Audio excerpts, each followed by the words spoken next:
The Hebrew word Selah occurs 3 times in the book of Habakkuk and 71 times in the book of Psalms. The word seems to mark some kind of a break in the flow of what's being said. There have been many proposals made about what this word might mean, deriving it from a number of different Semitic roots. My theory on the meaning of the word Selah is that it is poorly understood precisely because it was not originally a Hebrew word at all. So if it's not from Hebrew, where did it come from?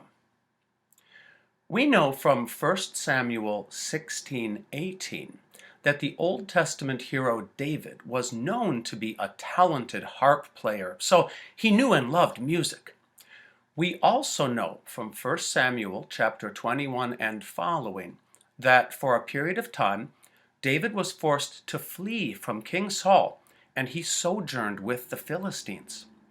We don't know anything about the Philistines in terms of their origin or their language, but there is a general consensus among scholars that they were very likely speaking an Indo-European language, meaning a language closely related to Latin, Greek, and even ultimately English.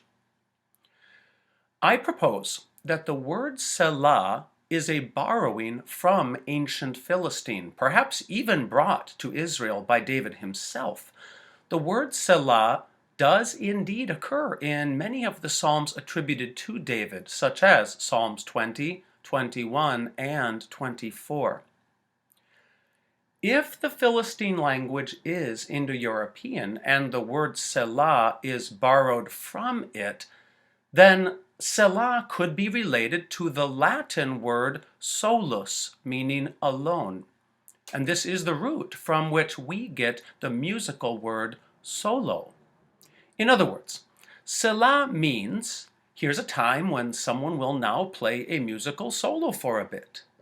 Notice that we ourselves still today preserve the use of Italian in our musical notation.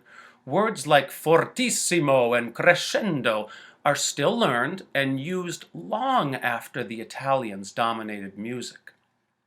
In closing, just to show you how people pass on musical words from one culture to another, the Hebrew word for the harp that King David played was a kinnor. The Greek word for the same instrument was kithara. Now, that word headed east and eventually came back to us via Arabic as guitar. So it's plausible that Hebrew could borrow the word Selah, meaning solo, from the Philistines and use it as a musical notation.